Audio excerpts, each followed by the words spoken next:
Handisocial, l'émission qui parle de l'handicap. Eh bien, chers auditeurs et chères auditrices, bonjour. Bienvenue pour cette nouvelle émission de Handisocial, l'émission qui parle du handicap.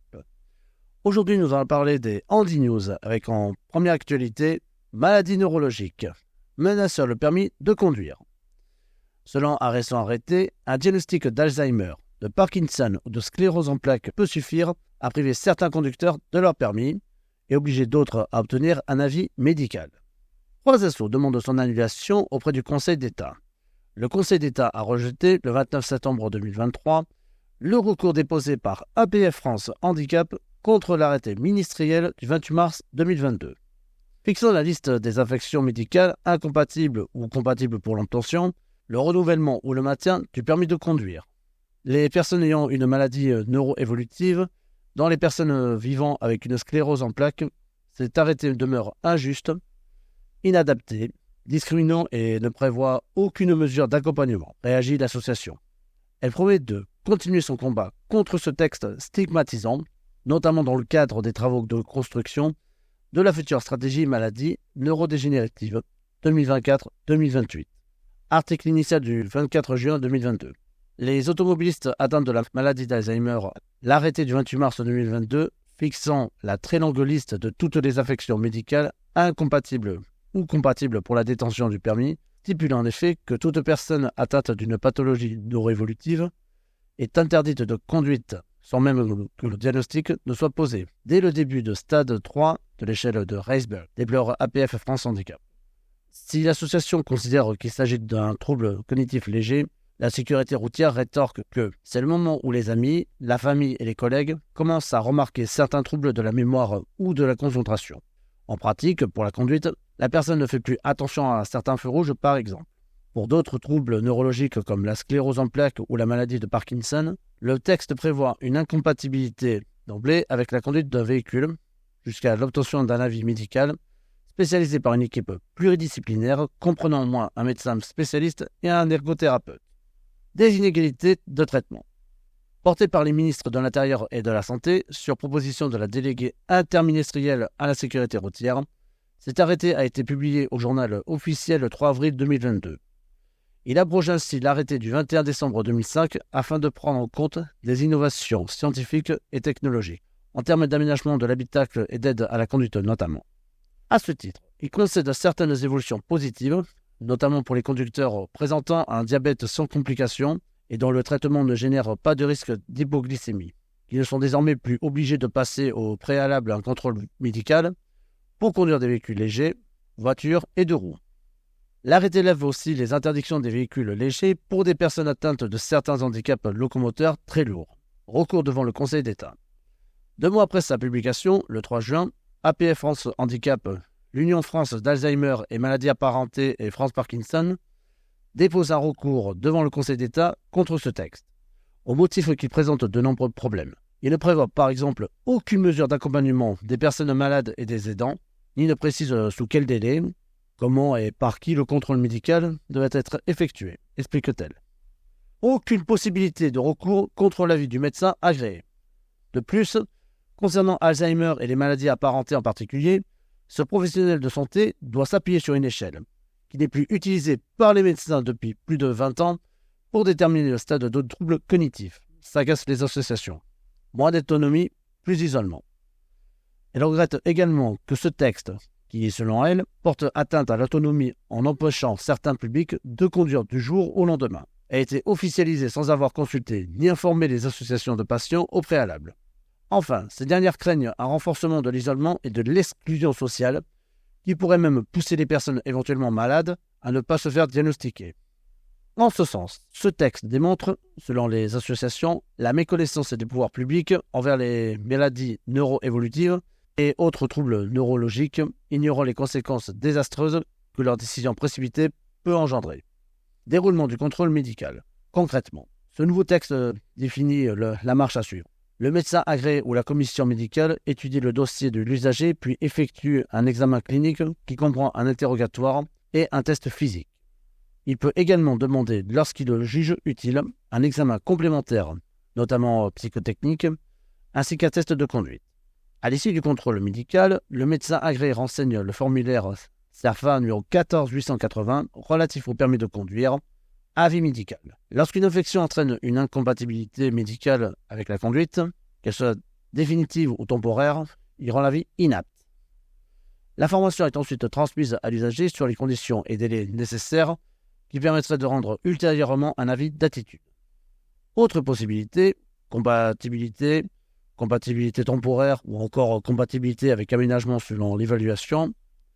En effet, une adaptation du véhicule peut être proposée dans certains cas, notamment pour les personnes atteintes de neuropathie périphérique. Pour un texte qui respecte les droits des patients. Si les associations ne nient pas la nécessité de mieux encadrer le maintien de la conduite pour les personnes souffrant d'une maladie neuroévolutive, elles dénoncent toutefois un texte qui ne fait aucune distinction, ne permettant pas de tenir compte des atteintes réelles occasionnées par les maladies sur les capacités au volant. Elles demandent à ce titre l'annulation des articles relatifs à la maladie d'Alzheimer et maladies apparentées, à Parkinson et à la sclérose en plaques, et la mise en place avec les pouvoirs publics d'un autre texte qui soit, cette fois, respectueux des droits des personnes malades et des aidants. La Société française de neurologie s'est portée requérante à leur côté afin de soutenir cette démarche et d'apporter son regard scientifique concernant les dispositions de cet arrêté relative aux maladies neuroévolutives. Nul doute qu'elles attendent avec impatience le verdict du Conseil d'État pour passer la seconde. Et maintenant, nous passons à la deuxième actualité, AAH. Gare au fake, toujours pas de prime de Noël en 2023. Depuis la rentrée, une info circule sur le web qui prétend que les titulaires de l'AH pourront percevoir la prime de Noël fin 2023. C'est totalement faux. La CNAF alerte sur la recrudescence de ces fake news, de faux espoirs pour les bénéficiaires de l'AH, allocation adulte handicapé. Depuis début octobre 2023, des dizaines de sites qui ont l'apparence de médias, mais n'en sont pas, reprennent en boucle le fait que les allocataires d'AH pourront percevoir la prime de Noël fin 2023. C'est totalement faux. Certains sites précisent même que la MSA, Mutualité Sociale Agricole, et la CNAF, Caisse Nationale d'Allocation Familiale, leur versent cette aide depuis 6 ans, arguant que c'est une bénédiction pour eux. Bref, du grand n'importe quoi. Le montant de l'AH trop élevé. Comme chaque année, malgré pétitions et demandes répétées des associations, ils ne sont pas éligibles à cette prime car le montant de l'AH à taux plein, 971,37 € depuis le 1er avril 2023, est trop élevé. Ce coup de pouce en vue des fêtes est en effet destiné aux personnes percevant environ moins de 600 € par mois pour une personne seule, avec 607,75 € en 2023. Par exemple, les titulaires du RSA, Revenu de Solidarité Active, y ont droit. Un peu plus de 2 millions de Français sont concernés. Version générale mi-décembre, cette prime s'élève en 2022 à 152,45 € pour une personne seule et 228,67 € pour un couple sans enfant. Son montant 2023 n'ayant pas encore été dévoilé, mise en garde de la CNAF. Lorsque nous sollicitons ces sites internet, ils ne répondent pas, précise la CNAF. Derrière ces titres spectaculaires se cache une volonté de faire de l'audience au détriment d'une information claire et vérifiée. C'est un cercle vicieux qui alimente l'incertitude et les demandes de renseignements auprès de nos services téléphoniques. Pour mettre en garde les allocataires contre les fausses informations du net, elle a mis en ligne un article complet à ce sujet.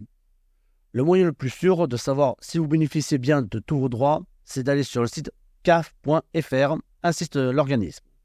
Une hausse de l'AH à venir. Consolation tout de même à venir, 1016 €, ce pourrait être le montant de l'AH à temps plein à compter du 1er avril 2024. Bruno Le Maire, ministre de l'économie, annonce en effet une hausse des minima sociaux de 4,6%, mais l'AH restera encore 100 € en décas du seuil de pauvreté. Nous passons tout de suite à la troisième actualité avec Parkinson. Un Français remarche grâce à une neuroprothèse. Découverte majeure dans le traitement de la maladie de Parkinson. Une neuroprothèse a permis de restaurer une marche fluide chez un Français âgé de 62 ans. Les chercheurs envisagent désormais de développer une version commerciale. 90% des personnes vivant avec un stade avancé de la maladie de Parkinson présentent des troubles de la marche invalidants, qui résistent bien souvent aux traitements actuels disponibles. Face à ce constat, des chercheurs français et suisses ont conçu une neuroprothèse qui a permis à un patient de marcher avec fluidité, confiance, sans chute. Sa particularité, elle est constituée d'un champ d'électrodes placé contre la région de la moelle épinière qui contrôle la marche et d'un générateur d'impulsion électrique implanté sur la peau de l'abdomen. une étude prometteuse publiée dans la revue scientifique Nature Médecine en novembre 2023. Marc remarche presque normalement. Marc, 62 ans, originaire de Bordeaux, vit avec la maladie depuis 3 décennies. C'est le premier humain à avoir testé cette neuroprothèse. Il a ainsi subi une intervention neurochirurgicale de précision en 2021 au Centre hospitalier universitaire vaudois, THUV, à Lausanne, en Suisse. Grâce à la programmation ciblée des stimulations de la moelle épinière qui s'adapte en temps réel à ses mouvements, il a rapidement vu ses troubles s'estomper, se félicitent les scientifiques. Après une rééducation de quelques semaines, il a retrouvé une marche presque normale. Réduire les chutes et le phénomène de freezing. En 2016, l'équipe franco-suisse dirigée par Erwan Bézard, neuroscientifique à l'INSERM, Institut national de la santé et de la recherche médicale, avait déjà mené des travaux montrant l'efficacité d'une interface cerveau-moelle épinière, dite neuroprothèse, pour restaurer le fonctionnement d'un membre paralysé à la suite d'une lésion de la moelle épinière. En effet, ces dispositifs électroniques ou électromécaniques reliés au système nerveux permettent de remplacer un organe défectueux. Dans cette nouvelle étude, les scientifiques ont mis au point une neuroprothèse comparable pour pallier les chutes et le phénomène de freezing, quand les pieds restent collés au sol pendant la marche, parfois associée à la maladie de Parkinson. Neurodégénérative, cette maladie se caractérise par la destruction progressive de certains neurones dans le cerveau, entraînant notamment des troubles moteurs, de la santé mentale et du sommeil. Contrairement aux traitements conventionnels qui ciblent les régions du cerveau directement touchées par la perte des neurones producteurs de dopamine, cette neuroprothèse vise la zone de la moelle épinière responsable de l'activation des muscles des jambes pendant la marche, qui n'est pas a priori directement affectée par la maladie de Parkinson, explique l'INSERM. Néanmoins, la moelle épinière sous le contrôle volontaire de cortex moteur, dans l'activité modifiée par la perte des neurones dopaminergiques. Test fructueux sur un primate. Pour commencer, l'équipe a testé la neuroprothèse sur un modèle de primate non humain reproduisant les déficits locomoteurs dus à cette pathologie. Verdict. Réduction des déficits locomoteurs et des phénomènes de freezing. Les tentatives précédentes de stimulation de la moelle ont échoué car elles stimulaient en bloc les centres locomoteurs sans tenir compte de la physiologie. Dans le cas présent, il s'agit d'une stimulation qui se superpose au fonctionnement naturel des neurones de la moelle en stimulant, avec une coordination spatio-temporelle, les différents groupes musculaires responsables de la marche, précise Grégoire Courtine et Jocelyne Bloch, co-directeur de NeuroRestore, le centre de recherche installé en Suisse romande. Ces résultats encourageants ont permis d'ouvrir la voie à un développement clinique. Toutefois, à ce stade, ce concept thérapeutique a démontré son efficacité chez une seule personne, avec un implant qui doit être encore optimisé pour un déploiement à grande échelle, nuance-t-il. Les chercheurs travaillent donc à la mise au point d'une version commerciale intégrant toutes les fonctionnalités indispensables pour une utilisation quotidienne optimale. Des essais cliniques sur 6 nouveaux patients doivent démarrer dès 2024.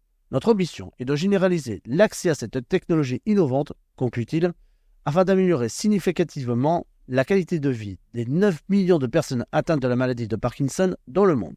Très bel article, maintenant nous allons passer à la dernière article. Trisomie 21, ces travailleurs qui ont rêvé grand. 88% des personnes avec une déficience intellectuelle convoitent le milieu ordinaire. Une asso lance une campagne de sensibilisation pour montrer que c'est possible et incite le grand public et les employeurs à se mobiliser. Parcours inspirant. À 9 ans, Noah rêve de devenir pompier et ce n'est certainement pas sa trisomie 21 qui va contrarier ce plan. Les rêves des enfants n'ont pas de limite. Tâchons de ne pas leur ajouter par manque d'ambition, incite Emmanuel Chadars, responsable de projet chez Trisomie 21 France, qui lance à l'occasion de la journée nationale de la trisomie 21 du 19 novembre 2023 une campagne de sensibilisation pour montrer que c'est possible. Comme Noah, 88% des personnes avec une déficience intellectuelle souhaitent travailler dans le milieu ordinaire. Des parcours inspirants. Comment on peut dire que ce n'est pas possible quand on n'a pas essayé? J'aime ma vie comme les autres, clame Maud, qui travaille dans un restaurant. Pour Clément, salarié d'une grande enseigne de supermarché, le travail c'est important. Je ne veux pas rester chez moi. Ce que j'aime, c'est venir ici avec des collègues qui sont super, confie-t-il. Éléonore Lalou ne s'est mise aucune barrière. Cette passionnée de politique et surtout d'humain travaille dans une crèche, mais en mars 2020, elle est aussi devenue la première conseillère municipale avec Trisomie 21 en France. Je suis positive, carrée et déterminée. Je suis une fille qui sait ce qu'elle veut, explique celle qui amène du peps et de la couleur à Arras, dans le Pas-de-Calais. En octobre 2021, c'est la consécration. À 36 ans, elle est sacrée chevalier de l'Ordre national du mérite. Lire Éléonore, première jeune femme avec trisomie 21, sacré chevalier. Une journaliste ambitieuse. Jeanne Métivier a elle aussi eu raison de croire en ses rêves. Je veux faire de la radio depuis que je suis au collège, confie-t-elle. Je veux parler et être entendue. Les personnes avec un handicap mental sont invisibles dans les médias, donc il y a une carte à jouer, explique cette as du journalisme. Scolarisée en milieu ordinaire jusqu'au lycée, la jeune femme aujourd'hui âgée de 24 ans s'entend l'entendre dire qu'elle irait en ESAT, avec pour seule option la restauration ou l'horticulture. Après un CAP en restauration peu convaincant, elle retourne à ses premiers amours et suit des cours du soir de radio. Mais les stages n'aboutissent pas. En 2022, la naissance d'Erzain Radio, qui se définit comme 100% positive, va tout changer. Elle décroche un CDI de journalisme à temps partiel en mai 2023. Depuis, il anime l'émission Dans les yeux de Jeanne, dans laquelle elle livre sa vision du monde, des relations, ses goûts, ses idées. Elle a également été informée sur le montage avec un clavier adapté et à la réalisation de reportages. Ambitieuse, elle travaille en parallèle sur plusieurs projets, comme l'adaptation de l'actualité en facile à lire et à comprendre, avec Vivre FM. Une insertion en milieu ordinaire dès l'école. Pouvoir travailler et choisir son métier est l'une des clés fondamentales d'une société plus inclusive, martèle Trisomie 21, France. Et cette ambition se construit dès le plus jeune âge, permettre aux élèves en situation de handicap d'étudier en classe avec les autres enfants, c'est mettre toutes les chances de leur côté pour une insertion réussie en milieu ordinaire une fois adulte, poursuit cette fédération qui réunit une cinquantaine d'associations. Et c'est un enrichissement à la fois pour les salariés et pour l'entreprise, estime-t-elle. Une formation pour faire entendre sa voix. Pour que les personnes avec trisomie 21 puissent s'exprimer dans le monde du travail, elle propose une formation à l'autoreprésentation, savoir parler pour soi et pour les autres est indispensable. Depuis 2022, le programme Faire entendre sa voix prévoit des formations avec des associations territoriales, mais aussi des outils en faveur de l'insertion professionnelle, développés avec France Travail et des actions de sensibilisation auprès des entreprises. Ce programme a obtenu en 2023 un World Down Syndrome Award qui récompense les projets améliorant la vie des personnes avec trisomie 21 dans le monde. Aujourd'hui, beaucoup de personnes avec un handicap mental travaillent dans le secteur de l'hôtellerie-restauration et de la maintenance. C'est bien pour celles et ceux qui le souhaitent, mais la prochaine étape est de leur permettre d'accéder à tous les métiers, à condition bien sûr d'être bien accompagnés, conclut Nathanaël Rabaland, président de Trisomie 21 France. Enquête interne. Moi et le monde du travail, réalisé par Trisomie 21 France auprès de 173 personnes avec trisomie 21 ou avec une déficience intellectuelle. Voilà, chers auditeurs et chères auditrices, nous avons écouté les 4 actualités de Handy News du 15 novembre 2023.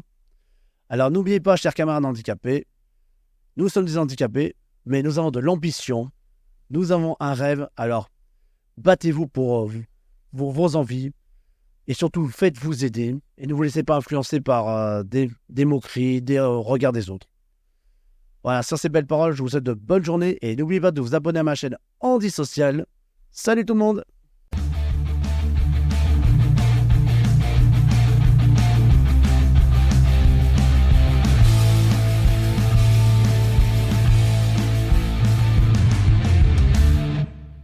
Handy Social, l'émission qui parle de l'handicap.